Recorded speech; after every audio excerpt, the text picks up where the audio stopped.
Welcome back. We are watching Michigan today for the state's primary elections. Polls opening in less than an hour.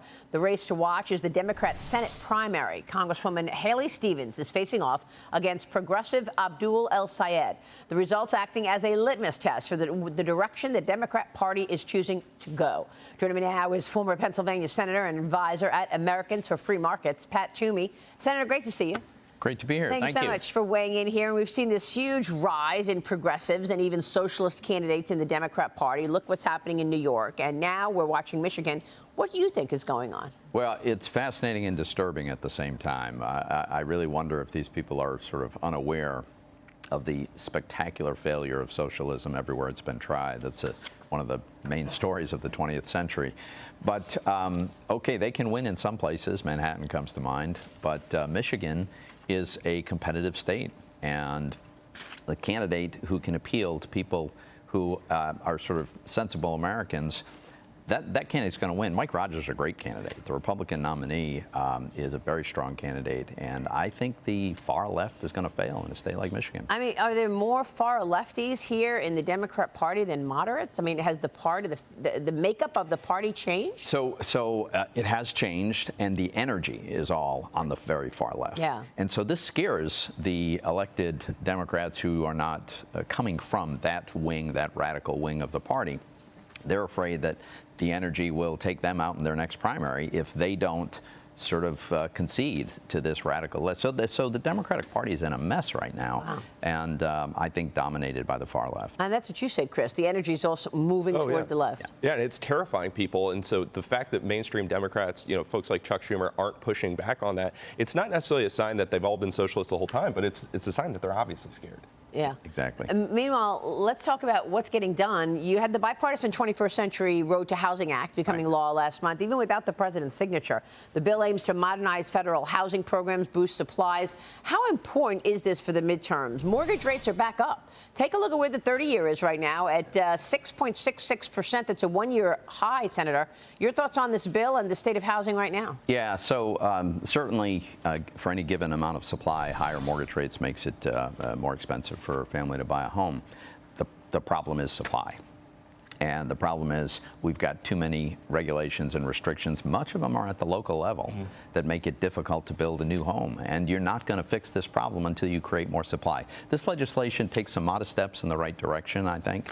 Some features that I'd rather not see in it. But, legislation usually has that kind of combination. So hopefully, on the margin, it'll increase supply. That'll reduce pressure on prices. How do you see it, Mitch? I agree with the senator. The amount of red tape or blue tape, because it's not coming from Republicans, that is at the local level. We're talking county, we're talking township. Correct. That prevents new supply. There's tremendous incentives for home builders to build new supply. There's provisions in the One Big Beautiful Bill and its predecessor that created tremendous incentives to build new supply.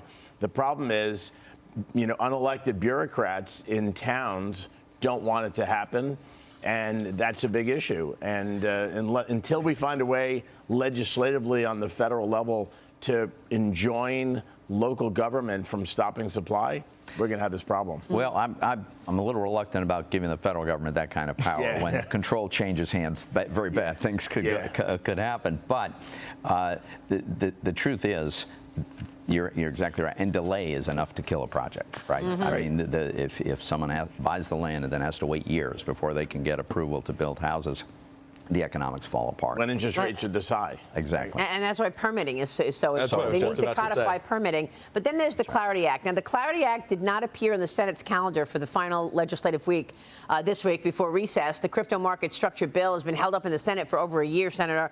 And, I mean, some analysts think that maybe Thune calendars the Clarity Act today, which would set up an initial cloture vote on Wednesday. But are they going to stay over the weekend to get this done, or is this not a priority? Well, they've said they're going to stay to get the funding of the government done. Yes. So that means they're in town. Yeah. I think it's essential that the Senate pass this legislation this week. We've been working on this for years, literally. And, the technology of the blockchain is very powerful. It has the ability to transform first finance and I think other parts of our economy. But there needs to be legal clarity. There needs to be certainty that a future administration won't come along with someone like Gary Gensler, who decided he would just take the law into his own hands. The Democrats, I don't think the Democrats want to see this move forward. First of all, they have problems with the ethics part of it. Yeah. The ethics and around President Trump's ability to participate in the crypto market. And then, of course, there's that other issue that the banks are complaining about the crypto platforms taking money from their deposits if they pay reward. Yeah, you know, it's ironic. That's their concern about, stated concern about stablecoins. But stablecoins went from 0 to about 300 billion. And during that time, bank deposits grew. So clearly didn't come out of bank deposits. By the way, if you're old enough to remember, that was their concern about money market funds in the 70s. And they thought ATMs would kill branches. I mean, look, this is a new technology. The banks will participate in this. Clarity is going to help make it possible for banks to participate in this. Really, the Senate needs to have this vote this week. Yeah. Are you surprised at how slow the Senate has been on the president's agenda? Surprised that the Senate's moving slowly? No, not really.